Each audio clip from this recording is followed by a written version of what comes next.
May mga gusto lang po akong i-clarify doon sa mga interviews at mga sagot ng nanay ko po sa mga interviews niya po. Unang-una po yung 70K na incentives po na sinasabi niya from World Championships 2021 po. Unang-una po 2022 po yun. At hindi lang po 70K yung na-receive ko po doon. Alam ko 6 digits po yun. Dahil dalawa po yung nakuha kong medalya. After nun, mga bandang December, umuwi ako sa Pilipinas. Nakikita kami ng mama ko.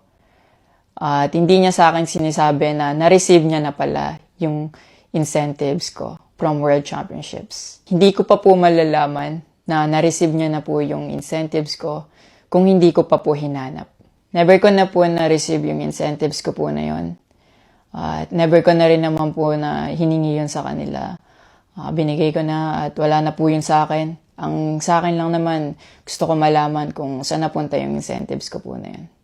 Yung principle po kasi dito wala po sa liit o laki ng amount po na incentives po na ginalaw niya. Kundi po sa pagtago at paggalaw niya nang wala ko pong consent, yung pinapoint ko po sa kanya. At yung about sa red flag daw po si Chloe na sinabi ng mama ko, hinusgahan niya po agad si Chloe sa pananamit at sa pag-akto po niya. Magkaiba po ng kinalakihan. Unang-una, lumaki si Chloe sa Australia at ayun yung nakagisnay niyang culture. At ibang-iba po talaga sa Pilipinas kung paano tayo gumalaw, magsalita o manamit po. At yung about po sa yung mauubos po yung anak ko, nasabi po ng mama ko. Unang-una po si Chloe po may sarili po siyang income. Lahat po ng nakikita niyong gamit o yung pag-travel niya kung saan-saan po. Galing po yun sa pinagpaguran niya po. At bakit naman po ako mauubos? Gaya nga po ng sinabi ko, si Chloe po may sarili po siyang income. And lahat po ng bank account ko po nasa mama ko po. At may mga instances po talaga na si Chloe po yung sumasagot sa akin that time po. Bukod sa incentives po, nasa kanya din kasi yung bank account ko sa monthly allowances sa pag-gymnastics ko. And nung nakuha ko na yung bank account ko po na yun, doon ko po nalaman na inuubos niya po yung laman nun. And nasa akin po yung mga bank statement ng withdrawal po na ginagawa niya po. Sabi niya pa nagsimula daw yung hindi namin pagkakaintindihan dahil kay Chloe daw po. Opo, totoo po yun. Dahil ever since unang-una pa lang, ayaw niya na kay Chloe kahit hindi niya pa po nakikita or nakikilala in person. And mas nagkalabuan po kami nung naglagay po ako ng boundaries sa relationship ko. Kasi pinaglaban ko po si Chloe dahil gusto ko po siya. Yung about sa training camp na kinikwento niya na si Chloe dapat wala na daw doon, sabi ng former coach ko pagdating nung dalawang magte-training camp doon. Usually, kapag magte-training camp kami, palaging naka-hotel. And miscommunicated yon na doon pala sila sa akin na mag-i-stay. Hindi rin totoo na pagpunta nila doon, nung dalawang bata, dapat wala na si Chloe kasi sabay-sabay silang pumunta doon. Actually, nagulat pa yung former coach ko kasi nandun si Chloe. Minelcome naman namin sila talaga. Nag-prepare kami para sa kanila. So, hindi ko alam kung bakit ganun yung mga sinasabi niya. At yung sinasabi niya po na yung dalawang bata po dahil si Chloe yan doon, yung nakabalandra daw yung puwet po. Bilang nakakatandang kapatid po, bilang boyfriend ni Chloe po, at bilang ate at kuya po, kami po aalagaan po namin sila. Hindi namin po gagawin yung mga iniisip niya na ganon ang dumi niya mag-isip at hindi appropriate yon para sa akin at disrespectful yon actually sa akin and kay Chloe po.